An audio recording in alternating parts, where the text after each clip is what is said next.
días, bienvenidas, bienvenidos a esta segunda jornada de la Feria Nacional del Libro de la Benemérita Universidad Autónoma de Puebla. Y la vamos a iniciar con la presentación del libro de Aurelio Fernández, Saavedra, un anarquismo. Y para hablar de la obra, vida y andanzas de Alejandro Saavedra Toro, que es el personaje de la obra que escribe Aurelio, invitamos a dos comentaristas. El primero de ellos es el maestro Miguel Ángel Rosas Bergis, un universitario poblano con 35 años de antigüedad y que actualmente es el jefe del Observatorio Meteorológico y Sismológico de la UAP e integrante del Centro de Investigación en Biodiversidad, Alimentación y Cambio Climático del Instituto de Ciencias de esta universidad. Adelante, maestro, por favor.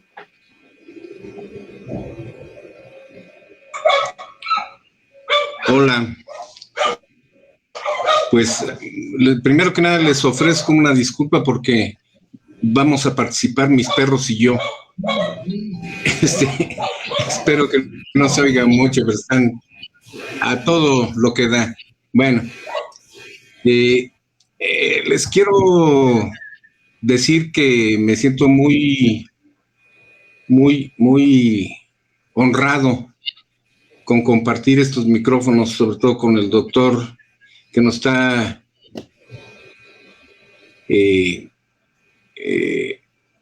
apoyando con su participación desde Cádiz, desde el otro lado del charco, como él dijo hace rato. La verdad es que la aportación que hizo al libro de Aurelio fue determinante para su consolidación. Y bueno, pues el doctor tiene una trayectoria muy grande y muy brillante. Bueno, muchas gracias.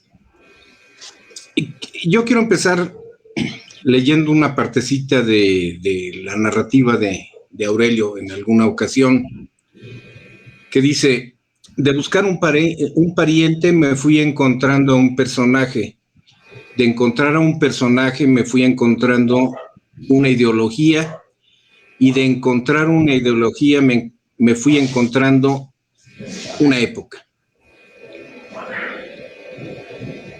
Como él mismo ha dicho, para disfrutar de esta historia,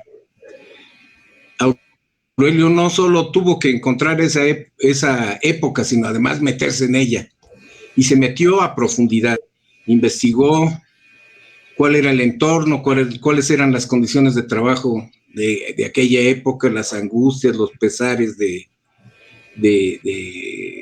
los pobladores de inicio de España, pero también de algunos otros países de Europa, como un poco Portugal, Francia, y de aquí de América, Cuba, México, y tuvo la virtud de contextualizar muy bien en qué medio se andaba moviendo su bisabuelo. Él visitó 28 archivos en Barcelona, Madrid, Sevilla, Cádiz, Villamartín, y aquí en México también, y también por internet, infinidad de informaciones que le permitieron tener una visión de un personaje que pasó de ser un ser entrañable de su familia a un personaje que rescató para todos nosotros, porque leyendo el libro de Aurelio y comprendiendo la historia de su bisabuelo, entendemos que la experiencia de vida de este señor nos permite renovar la búsqueda, revivir el sueño, avivar la esperanza de alcanzar la utopía. Yo soy comunista, no soy anarquista, pero en la Primera Internacional, los anarquistas y los comunistas estaban plenamente hermanados porque la búsqueda era la de una sociedad, y es la de una sociedad sin clases y sin opresión, sin la explotación del ser humano por el ser humano.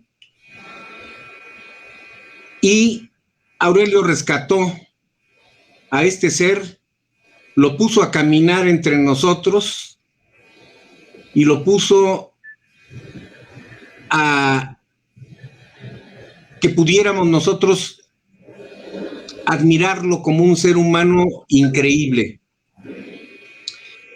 A los 40 años enviuda el señor, con 3 hijas, un hijo, y emprende su destino como un activista revolucionario, formador de generaciones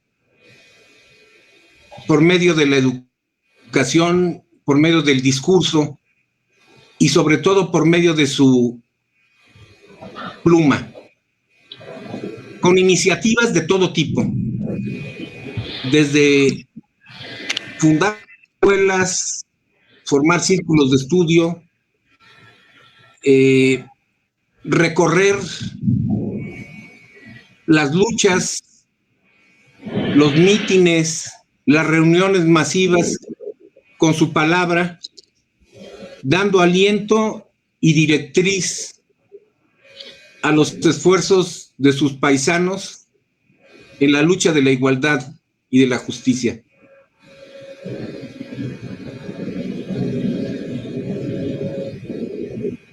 Yo creo que los muertos en verdad mueren cuando los olvidamos. Y otra de las cosas que sucedieron con el trabajo de Aurelio es que, aunque la memoria estaba presente siempre, aunque en la memoria de sus familiares siempre estaba presente Abelardo Saavedra Toro, de hecho lo revivió, de ser un recuerdo familiar a un personaje cuyo ejemplo pues va a inspirar ahora, gracias a esta investigación que hizo Aurelio, a otras generaciones, como a principios de siglo y a finales del siglo antepasado. Lo hizo con su trabajo de vida de Abelardo Saavedra.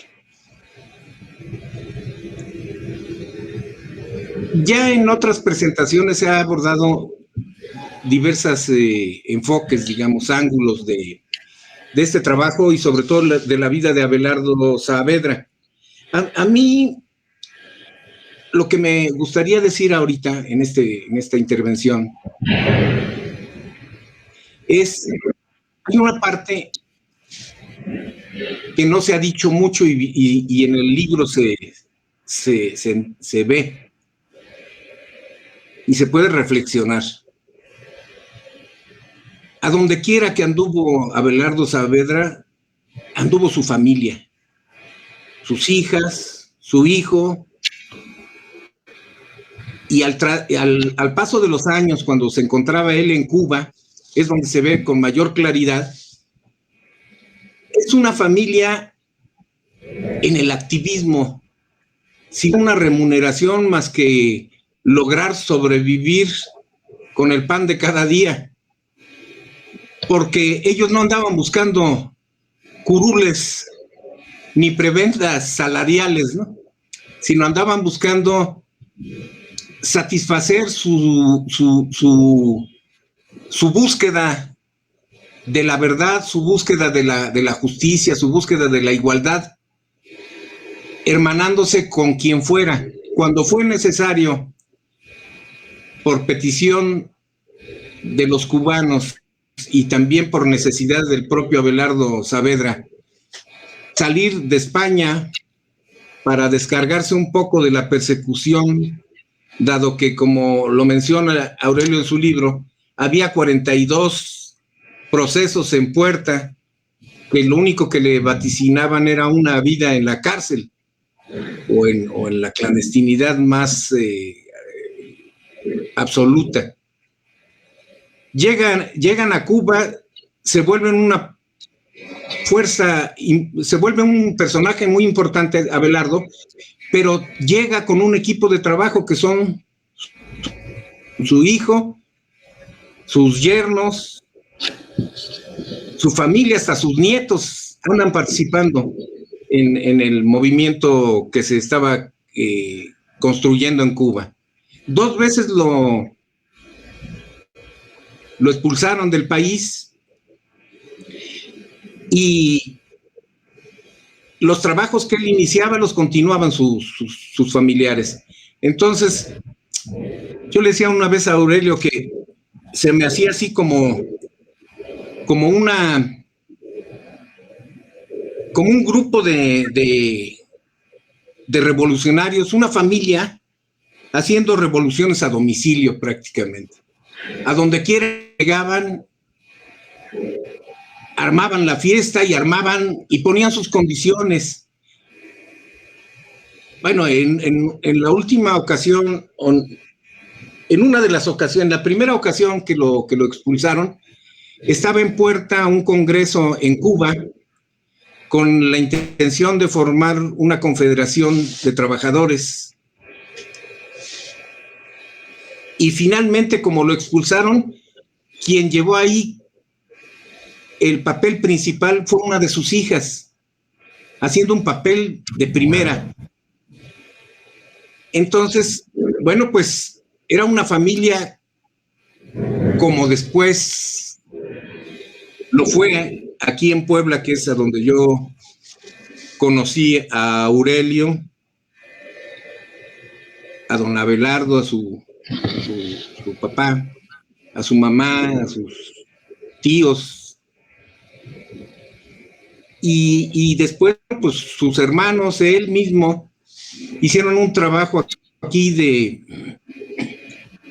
participación en las luchas sociales y sobre todo como formadores de nuevas generaciones, metiéndose a la alfabetización y a la creación de centros educativos con una visión distinta, con una visión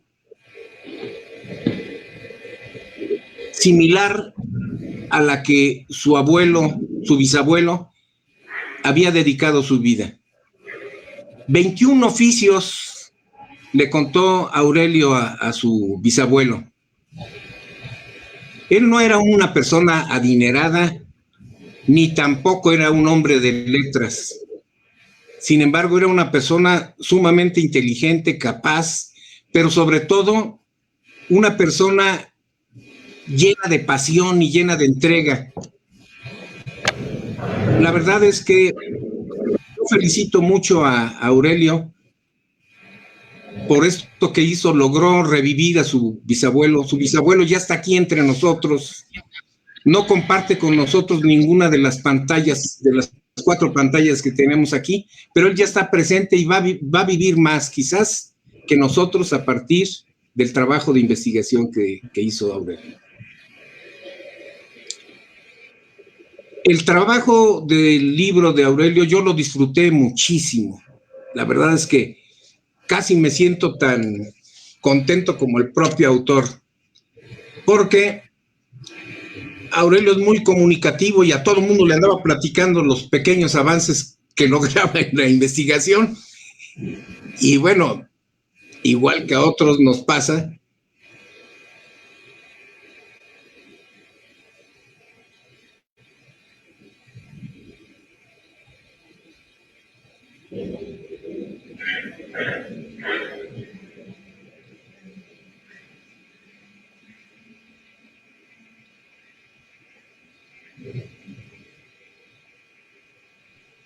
no se oye. Algo hiciste. Debió haber desactivado el audio, maestro. Creo que sí.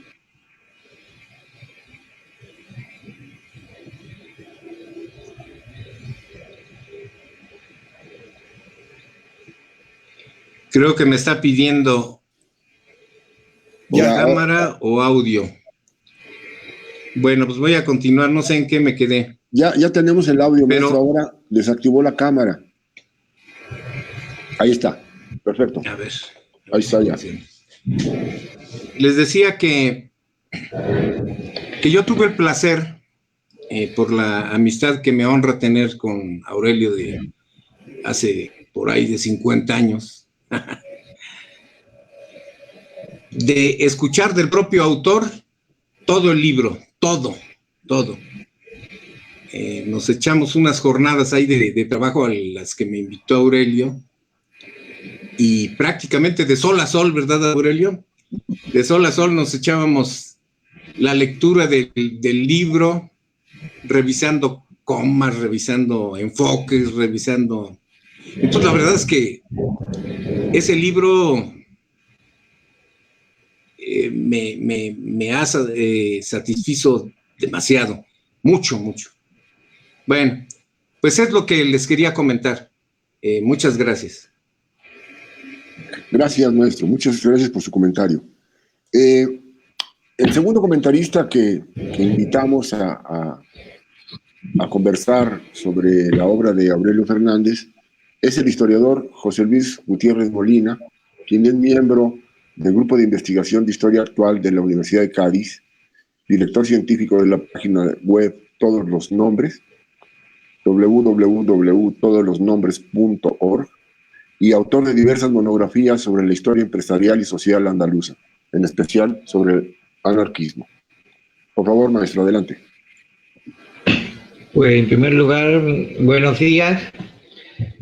Muchas gracias tanto a esa Feria del Libro, a la universidad, como al propio Aurelio por haberme invitado a estar esta tarde para mí, mañana para ustedes, en la presentación de este libro, que la verdad que para mí es algo más que un libro en el que con gran generosidad el autor me pidiera una modesta colaboración, en este caso un epílogo que ya va indicando la personalidad de Aurelio, ¿no? Una personalidad inquieta, viva, siempre despertando intereses y metiéndonos en enredos.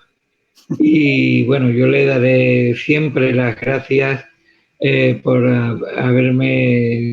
haber contado conmigo para participar en este libro, que yo sé que es algo que muy pocas veces los autores, o por lo menos los historiadores, reconocemos, que es que dentro de un libro de historia hay una parte, y en muchas ocasiones mayor de la que parece, de la vida y del propio autor. Hay un complejo de inferioridad en el mundo historiográfico, en el que, por ser reconocido como científico con valores universales, etcétera, pues ocultamos lo que quizás sea más importante en el trabajo historiográfico, y es que tratamos, entre otras cosas, pero también tratamos con personas, intentamos al menos reconstruir trayectorias no solamente vitales, sino cuál ha sido su influencia con sus coetáneos, ¿no? En la sociedad en la que vivía, ¿no? Y en este sentido hay que dar las gracias, yo le tengo que dar las gracias a Aurelio por haberme abierto las puertas, no solamente de entrar en el mundo historiográfico de su antepasado como una figura muy representativa del anarquismo español desde finales del siglo XIX hasta su muerte, hasta 1937, ¿no? En plena Revolución Española, sino que además, también tengo que decirlo, pues me ha abierto, además en este caso físicamente, las puertas de su casa allá en la bella ciudad de de Puebla, y también algo más importante, por lo menos para mí, que su amistad. Por eso yo creo que este libro, para quien está hablando, es algo más que un trabajo, es una parte de un recorrido de vida que en muchas ocasiones casi se circunscribe al autor, pero que en este caso pues me siento partícipe, aunque nada más que fuera porque me ha permitido conocer a Aurelio desde aquel primer contacto y encuentro ya físico en Sevilla, en un pasaje tan peculiar como la Hostería del Laurel, ¿no? Allí donde don Juan Tenorio se encontraba con Luis Mejía para dar cuenta de sus andanzas mujeriega a lo largo de todo el continente europeo, ¿no? A partir de ese momento, pues afortunadamente, no solamente hemos establecido esa relación personal, sino, y doy la vuelta al argumento, sino esa relación de trabajo, porque si el libro de Aurelio, más allá de toda la coherencia historiográfica por los libros que han consultado, las fuentes documentales a las cuales ha accedido, los archivos que ha visitado, las entrevistas que ha realizado, las horas de unas veces, como suele ocurrir en esta profesión, con mayor fortuna y otras veces menor de encuentro con archiveros, compañeros de investigación, etcétera, me ha hecho partícipe de realizar prácticamente con él ese viaje que hacen, yo no digo que forme parte de mi producción el libro, pero sí, el libro sobre Abelardo Saavedra, pero sí que he acompañado en un viaje, lo cual siempre, como ya he dicho, lo agradeceré a Aurelio, tanto historiográficamente como historiador, como personalmente, porque gracias a ello, pues, tengo un amigo, y no solamente Aurelio, sino creo pensar que también Jandra y sus hijos, ¿no?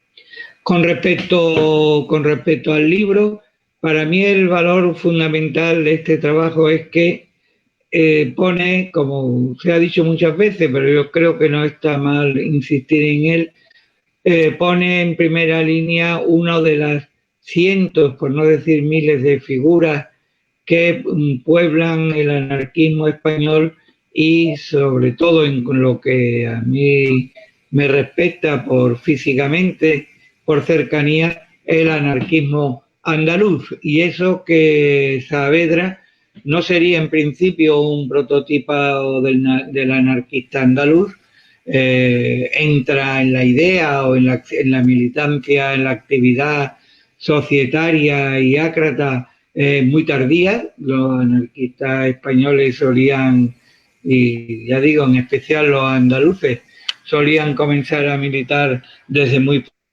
pronto, desde que eran aprendices, con 17, la trayectoria de Saavedra no es ese, entra más bien ya maduro, casi un viejo para la edad de aquel momento, de lo que deberían hacer sus compañeros.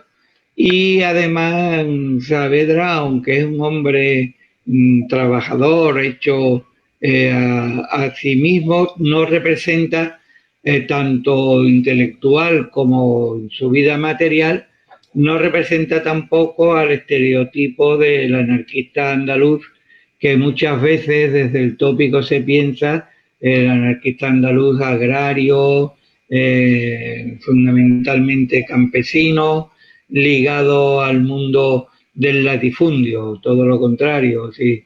Abelardo Saavedra, pues aunque nacida en una población agraria como Villamartín, en las estribaciones de la serranía de Cádiz y Málaga, va a desarrollar su militancia ácrata y sindicalista en la ciudad. Primero en Sevilla, por decir fundamentalmente los 3 puntos en España en los que Saavedra trabajó, actuó fundamentalmente en Sevilla, Barcelona y Madrid, ¿no? En un también ejemplo de lo que el compañero Rosas o Begin ha apuntado de un recorrido vital, muchas veces en compañía de su familia, en una forma de ejemplo andante de la difusión de las ideas de Abelardo. Abelardo también es muy significativo porque su propia figura hace un recorrido de las distintas fases por las que pasó el anarquismo español a lo largo del primer tercio del siglo XX hasta esa eclosión de la revolución que sigue al fracaso del golpe de Estado de parte del ejército, con el apoyo de las grandes fortunas y sectores reaccionarios ligados al mundo de la Iglesia, por ejemplo, de julio de 1936. Estamos hablando de un Aurelio que se inicia en Sevilla, en la vida societaria, es decir, del primer obrerismo, al cual también Rosa ha hecho referencia, ¿no? De ese obrerismo de la Primera Internacional, del final del último tercio del siglo XIX, en donde todos se llamaban a sí mismos socialistas. Después se le podía poner el apellido que quisiéramos ponerle, ¿no? Unos autoritarios, otros antiautoritarios, unos colectivistas, otros comunistas libertarios, pero que corresponden a un momento aquí en España de la construcción del movimiento obrero, en el cual un movimiento obrero que va a estar ligado a la segunda revolución industrial, ¿no? A la de las químicas, a la transformación de los metales, de las grandes transformaciones de metales, ¿no? Como la construcción naval, ya que estoy en Cádiz, pues bueno, uno de los centros como Cádiz de la construcción naval española, y que va a ir adquiriendo su desarrollo a partir de esas primeras sociedades de oficio casi, en las cuales pues Saavedra, como en la de Tranviario de Sevilla, participa. Pero además Saavedra es un ejemplo del otro pie, del otro pilar del anarquismo español y andaluz en particular, que es no solamente individualista o específicamente ácrata, sino societario. Ya he hecho referencia al mundo societario al que participa Saavedra, y ahora voy a hacer referencia a ese mundo individualista, a ese mundo específicamente anarquista en el cual Saavedra va a militar. Además, aunque pueda haber anarquistas que se ofendan, va a militar en la aristocracia anarquista de este estado, ¿no? Va a estar relacionado con la familia Monseni, con la familia Urales, va a pertenecer a los grupos impulsores de las revistas que tuvo hasta su prolongación en el exilio allí en México, ¿no? Tierra y Libertad, la cabecera clásica del anarquismo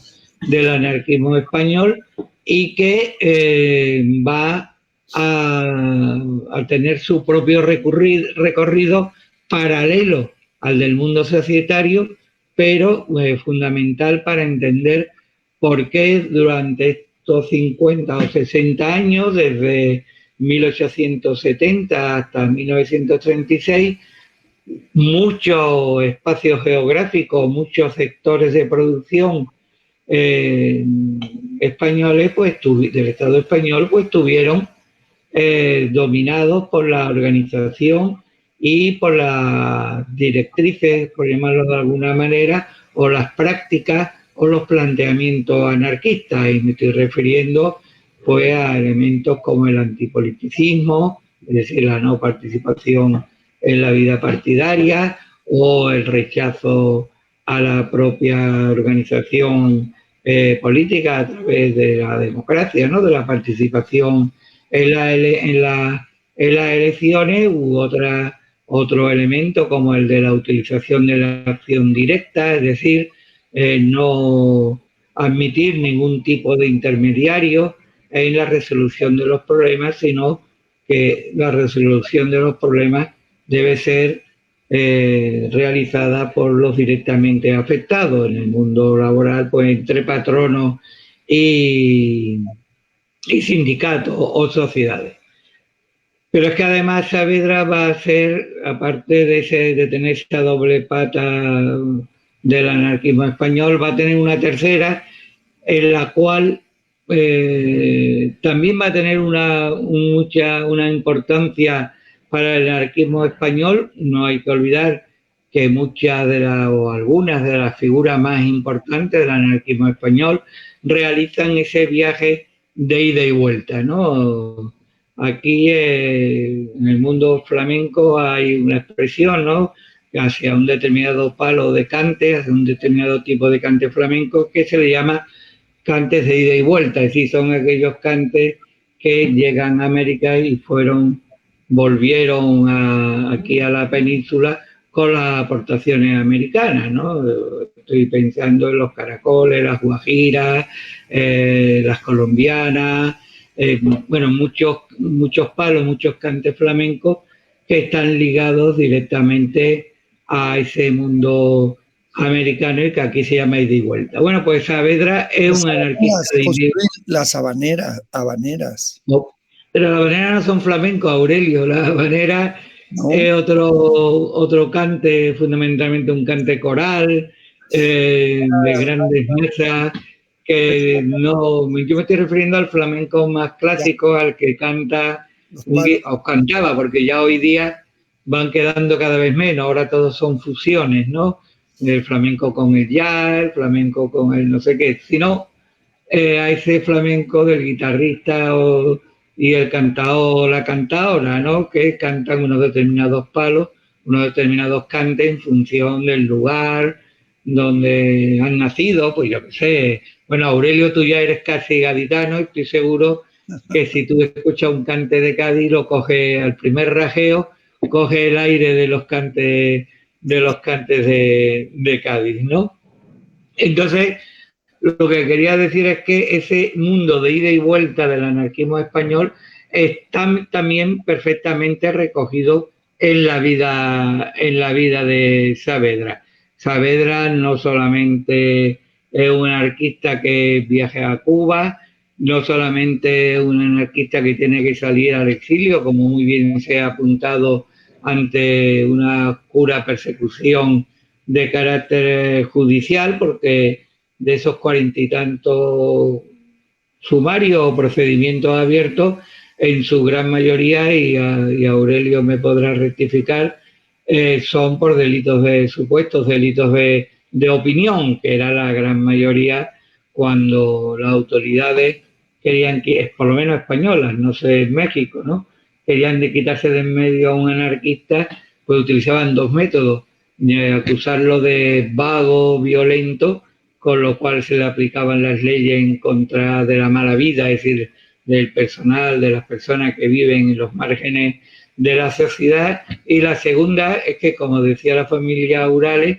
pues no hay anarquista que no haya pretendido crear un periódico y escribir un libro, ¿no? Pues entonces Aurelio es un representante de esa línea, crea periódicos, y bueno, no escribe libros como tales, pero toda su producción publicística, ¿no?, dentro de la prensa anarquista podría hacerlo. No se puede entender, y Aurelio también me podrá rectificar, el periódico Tierra cubano sin la presencia de Aurelio, ¿no? Como no se puede entender el Tierra de Libertad, al que ya me he referido, sin los artículos de Abelardo o de Garín, ¿no?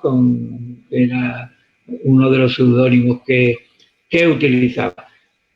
Yo no me voy a extender más, ¿no? Para no ser pesado, ¿no? Pero lo que ha hecho Aurelio es, aparte de recorrer un camino personal, que ya digo, está tan explicitado, porque lo bueno que tiene el libro de Aurelio es que se abre, esa es otra cosa que los historiadores tendemos mucho a hacer, es decir, ocultar los entresijos, las costuras del texto, ¿no? En el caso de Aurelio no, es un relato, además un relato que como buen periodista se lee amenamente con oportunos comentarios sobre tal persona, tal archivero, tal documento, tal historia, lo cual le da una agilidad realmente encomiable. Yo por lo menos, que suelo ser un paliza, un plomo, ¿no? Lo agradezco mucho, ¿no? Y en este caso además, pues está en un libro que el autor abre en canal cuál ha sido el camino. Pero eso que se agradece y que, como ya digo, no es tan habitual, por lo menos en España, en el mundo historiográfico, se completa con un trabajo que saca a la luz a esta persona que, ya digo, es un ejemplo más de los muchos que se podrían sacar, pero que en el caso de de Abelardo, además representa el recorrido de esos 50 años de lo que algunos llaman la edad de oro del anarquismo español o el anarquismo andaluz, podemos hablarlo así, y que va a tener ese colofón en la Revolución Social de 1936. Yo muchas veces digo que si la Revolución Española hubiera tenido lugar en Francia, pues hoy día sería reconocida como la última gran revolución que se produjo en el mundo, en el continente europeo. No solamente no se produjo en Francia, sino que además fue derrotada doble y triplemente, tanto en su momento por los opositores a esa propia revolución, de 1936-39, fue derrotada en el largo exilio y después también ha sido derrotada en esa transición y esta democracia tan peculiar que tenemos en este país. Y nada más, muchas gracias. Bueno, una vez más darle la enhorabuena a Aurelio por el libro, y a ustedes, tanto a los compañeros como a la Universidad de Puebla, por permitirme estar con ustedes en esta tarde, mañana para ustedes, tarde para mí. Muchas gracias, José Luis. Gracias por tus comentarios. Ahora le toca el turno al mismísimo autor de Saavedra, un anarquismo, Aurelio Fernández, economista por la UNAM. También ha sido docente en la Facultad de Economía de la Benemérita, donde fundó el Centro Universitario para la Prevención de Desastres Regionales, del cual ha sido director desde 1996. Aurelio también es el director de la Jornada de Oriente. Adelante, Aurelio, por favor. Gracias, Hugo. Desde luego, primero quiero hacer un reconocimiento a mi universidad, a la Autónoma de Puebla, porque por esta feria estamos ahora contando y conversando y intercambiando hasta emociones con mis queridos amigos y compañeros de viaje, en este caso, que son José Luis y Vergis, en este trayecto de haber hecho y ahora difundir el libro. Pero la universidad me apoyó muchísimo en mi condición de académico. Tuve la oportunidad de tener no un año, sino un semestre sabático, porque ya tenía 26 años sin tomar ninguno, del cual me valí para empezar el trabajo. Conocí a José Luis porque me recomendaron en la universidad que había un convenio con la Universidad de Cádiz, y yo busqué quién estudiaba en la Universidad de Cádiz estos temas, y en internet me encontré a José Luis. Cuento en el libro, después de unos episodios de estos burocráticos, cuando nos encontramos precisamente en la en la Fonda del Laurel, se llama Fonda, no me acuerdo. Y desde ahí... En la Hostería del Laurel. Del Laurel, sí. Lo cuento ahí. Y a partir de ese momento, José Luis y yo establecimos una relación de colaboración para la hechura del libro, pero sobre todo, como bien ha dicho él, de amistad, de una amistad entrañable y de una identidad de puntos de vista, de propósitos. Yo admiro mucho el trabajo de José Luis en el rescate de la memoria, en esta pelea cotidiana, infatigable, por decir y hablar del horror que generó el golpe de Estado en Andalucía en particular, rescatando los nombres de la gente que fue fusilada, que fue masacrada, que está enterrada en cunetas y en otros muchos lados, y una pelea cotidiana contra un fascismo que en España da miedo.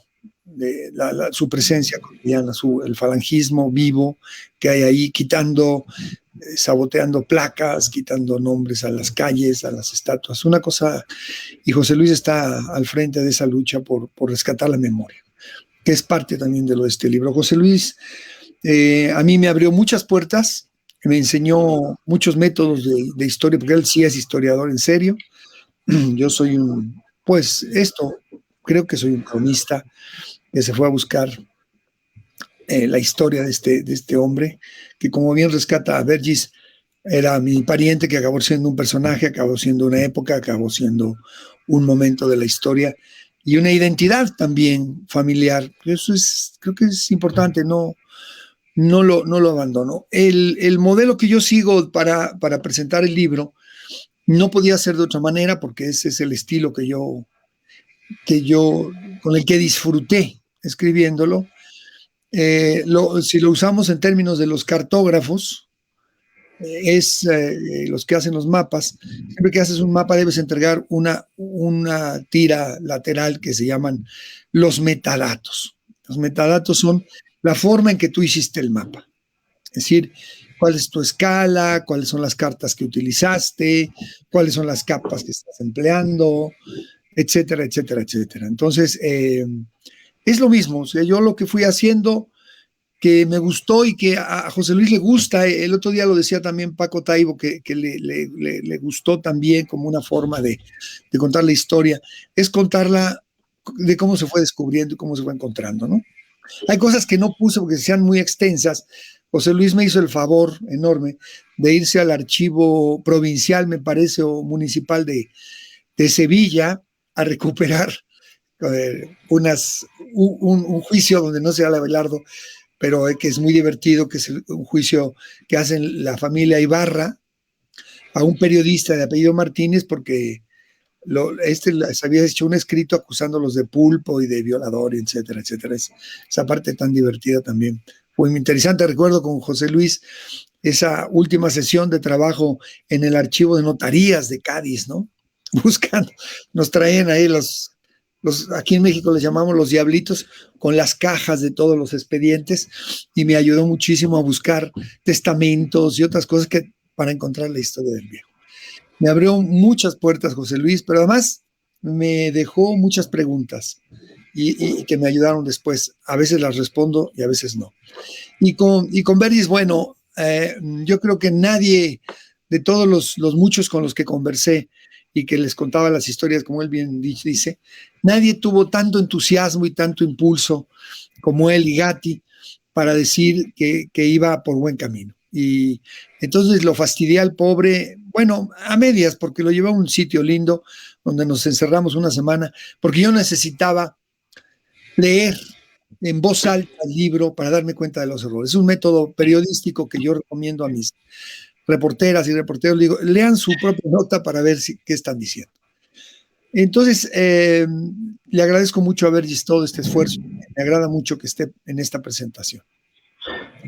El personaje, bueno, ya lo han contado bastante José Luis y Vergis, pero tiene muchas cosas que a mí me agradaron, más allá de sus 21 oficios, un poco forzadillos, que también son los que encontré que tenía, pero este hecho que fuera me gusta mucho cuando iba a los pueblos de Andalucía cuando empezó, después de su episodio en los tranvías de Sevilla, que se fue a Morón de la Frontera, que se fue a estos pueblos a organizar grupos de afinidad.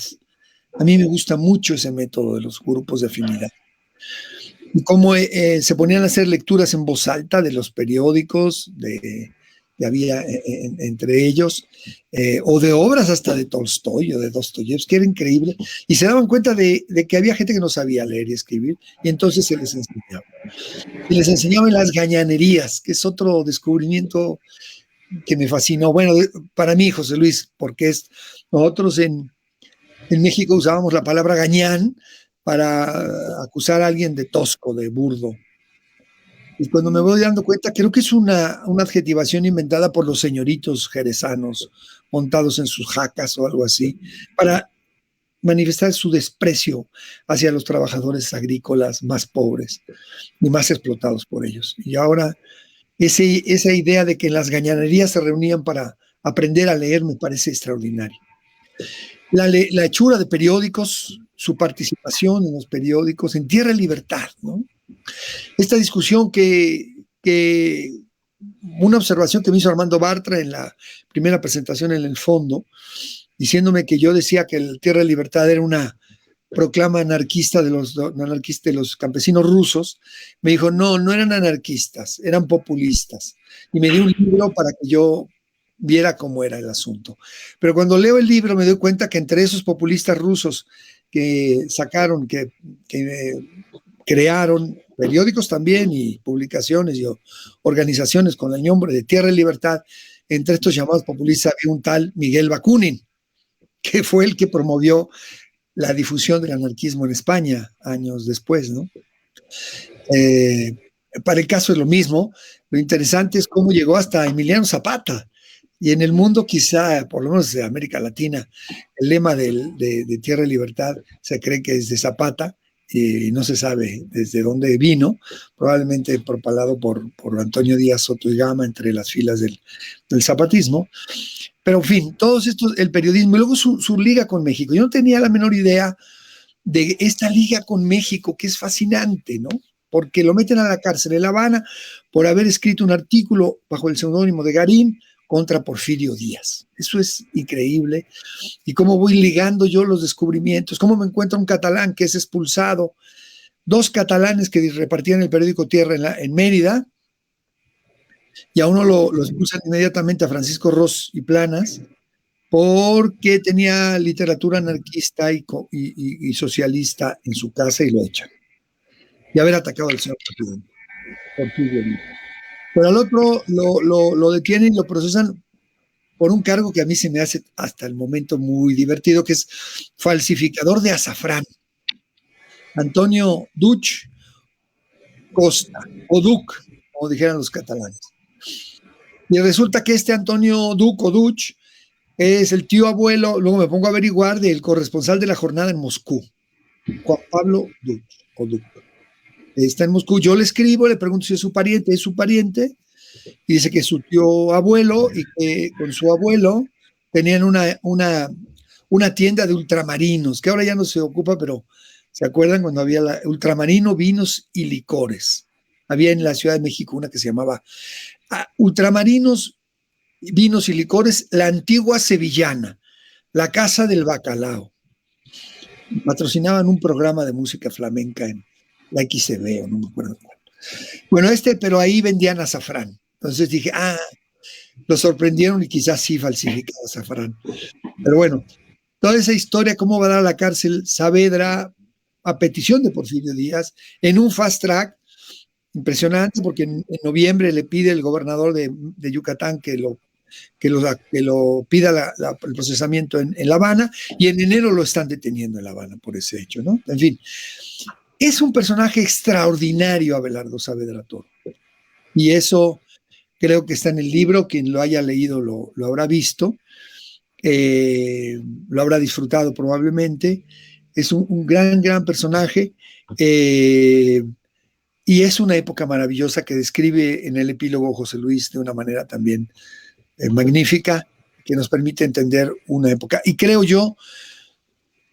Creo yo que es una ideología, es una idea y es una búsqueda de utopía, lo ha dicho Vergis también, a la cual debiéramos regresar. Yo lo decía en la otra presentación con Paco, y Paco decía que lo aceptaba como reto. Vamos a regresar a la Primera Internacional, a volver a discutir esta idea del socialismo autoritario o el anarquismo o el comunismo libertario contra el comunismo autoritario, porque creo que ahí es donde deberíamos volver a reflexionar para volver a crear estas utopías que tanto nos hacen falta en este momento. Gracias a todos otra vez y gracias a mi universidad por todo lo que me ha dado para poder hacer este libro. Muchas gracias, Aurelio. Gracias a los comentaristas. Y gracias a ustedes por habernos acompañado en esta primera actividad de la segunda jornada de la Feria Nacional del Libro. Gracias. Hasta luego.